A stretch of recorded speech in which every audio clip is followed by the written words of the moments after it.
जब भगवान श्री कृष्ण जाने लगे तब ब्रह्मास्त्र की ज्वाला से मुक्त अपने पुत्रों के और द्रौपदी के साथ कुंती ने भगवान श्री कृष्ण की इस प्रकार स्तुति की।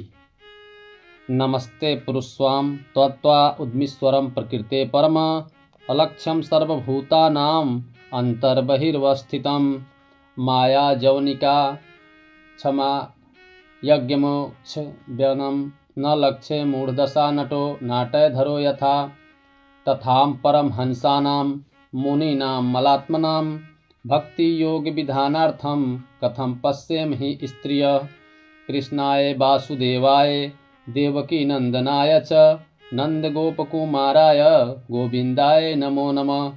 नमः पंकजनाभाय नमः पंकजमालिने नमः पंकज नेत्राय नमस्ते पंकज अंघये। यथा ऋषिकेशखलेन देवकी कंसेन रुद्रनितितं सुचर्पिता विमोचिताहं च सहजामजा विभो तवयं नाथेन मुहुर्दि पदगणात् विशान महाअग्ने पुरुष सा दर्शना दस्तत्भाया वनवास कच्छ्रितं मृधे मृधे अनेक महारथो शास्त्रतो द्रोण अस्त्रचास्यां हरे विरक्षिताम् विपदा सन्तु न शश्वत ततः जगत गुरो भवतो दर्शनम यत याद पुनः भवदर्शनम जन्मे ऐश्वर्य श्रुत श्री भरे धमानदः पुनान नैवार्य अभिधातुम वै त्वमाकिन गोचरम।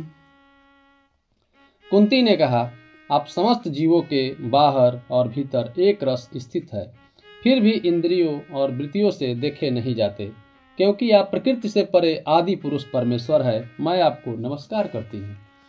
इंद्रियों से जो कुछ जाना जाता है उसकी तह में आप विद्यमान रहते हैं और अपनी ही माया के पर्दे से अपने को ढके रहते हैं। मैं अबोध नारी आप अविनाशी पुरुषोत्तम को भला कैसे जान सकती हूँ।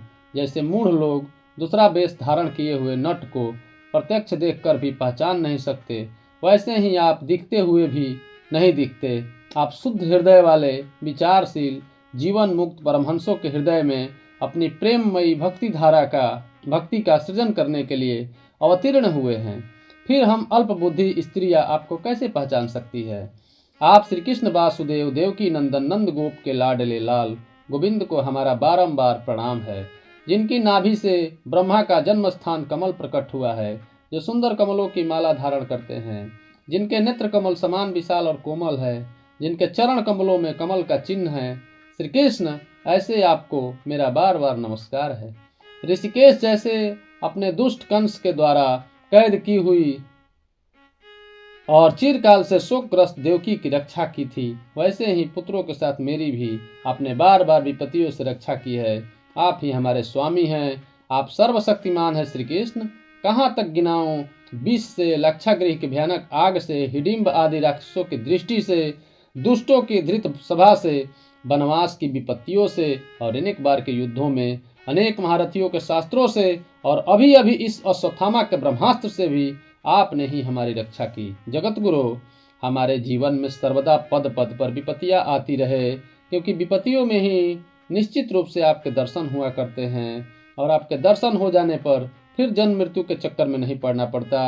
ऊंचे कुल में जन्म, ऐश्वर्य, विद्या और संपत्ति के कारण जिनका घमंड बढ़ रहा है, वह मनुष्य तो आपका नाम भी नहीं ले सकता, क्योंकि आप तो उन लोगों को दर्शन देते हैं जो अकिंचन है।